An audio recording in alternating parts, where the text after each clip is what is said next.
Hello, உங்ககிட்ட ஒரு 5 minutes பேச முடியுமா? யார் நீங்க? தெரியாத நம்பர்ல இருந்து போன் பண்ணி 5 நிமிஷம் பேச முடியுமான்னு கேக்குறீங்க. ராங் நம்பர், போனை வைங்க.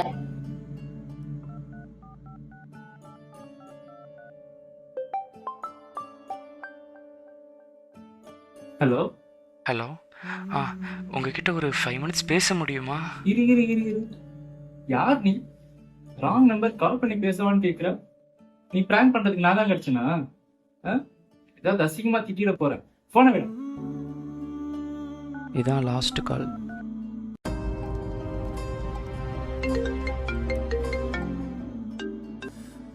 ஹலோ, நான் உங்ககிட்ட ஒரு 5 மினிட்ஸ் பேச முடியுமா? 5 மினிட்ஸ் பேசணுமா? சரி சொல்லுங்க. தேங்க்யூண்ணா. எனக்கு என் லைஃப்பில் 3 பெரிய கஷ்டம் இருக்குது. அது மட்டும் நான் உங்ககிட்ட ஷேர் பண்ணிக்கவா? சொல்லுங்க. நான் ஒரு கம்பெனியில் வேலை பண்ணிகிட்டு இருந்தேண்ணா. போன மாதம் லே ஆஃப்னு சொல்லி என்னை வேலையை விட்டு எடுத்துட்டாங்க. போன வருஷம்தான் கஷ்டப்பட்டு சேர்த்து வச்ச காசு எல்லாம் எடுத்து அப்புறம் கொஞ்சம் நிறையா லோன்லாம் வாங்கி ஒரு வீடு கட்டினேன் அப்பா அம்மாவுக்கு.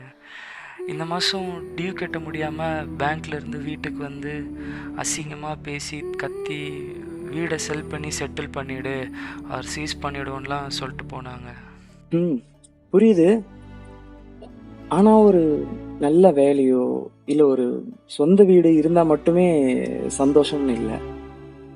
ஒரு ஜொமேட்டோ ஓட்டி கூட ஒரு ரெண்டட் ஹவுஸில் இருந்து 3 வேளை சாப்பாடு இருந்தாலே லைஃப் தானே. அதுவும் சரி. வேற என்ன 2 பிரச்சனை இருக்கு சொல்லுங்க. இந்த மனுஷங்க தானா? புரியலையே. எனக்கு என் லைஃப்பில் எப்பவும் நிறைய பேர் இருப்பாங்கண்ணா என் சரௌண்டிங்ஸ்.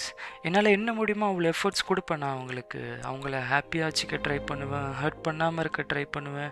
பட் எனக்கு என்னமோ நான் ஸ்டில் லோன்லியாக ஃபீல் பண்ணுவேண்ணா. பிகாஸ் என்னை யாரும் பெருசாக வேல்யூ பண்ண மாட்டாங்கண்ணா. தம்பி, எல்லாருமே நீ இருக்கிற மாதிரியே உங்ககிட்ட ரிட்டர்ன் இருக்கணும்னு அவசியம் இல்லை இந்த லைஃப்ல. சில பேருக்கு நீ தேடி தேடி போய் பேசுறது சீப்பா இருக்கலாம். சில பேருக்கு நீ நேத்து தானே அவங்க லைஃப்ல வந்தவன் இருக்கலாம். ஆனா ஒருத்தன் லைஃப்ல எந்த அளவுக்கு ஏமாற முடியும்ன்றது ஒண்ணு இருக்கு. ஆனா அவன் ஏமாறல. அவனுக்கு தெரியும் அவங்க தப்பு பண்றாங்கன்னு. ஆனா அவங்களுக்காக, அவங்க மேல வச்ச அன்புக்காக இவன் அதை அக்செப்ட் பண்ணிப்பான். லவ் தான் அவனோட பிக்கெஸ்ட் வெப்பன்.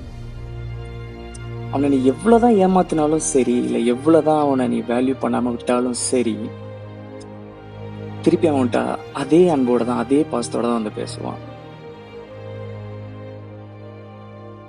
சொல்லுங்க, அந்த லாஸ்ட் பிரச்சனை என்ன?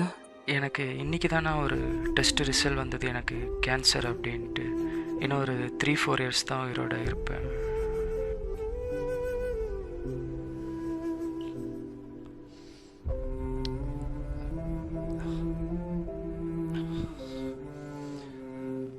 எனக்கு ஒரு ஃப்ரெண்டு இருந்தான். அவனுக்கும் கேன்சர். அவன் சிச்சுவேஷன்ல நான் இருந்தா என்ன பண்ணிருப்பேன்னு எனக்கு தெரியல. ஆனா அவன் என்கிட்ட ஒண்ணு சொன்னான். மச்சான்,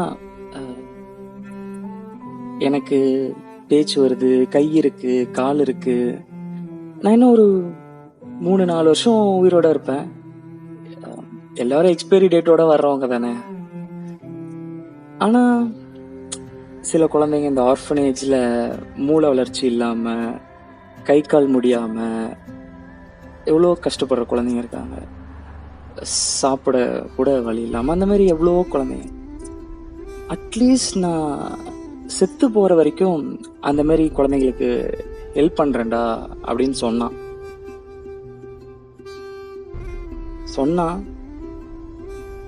செஞ்சான்.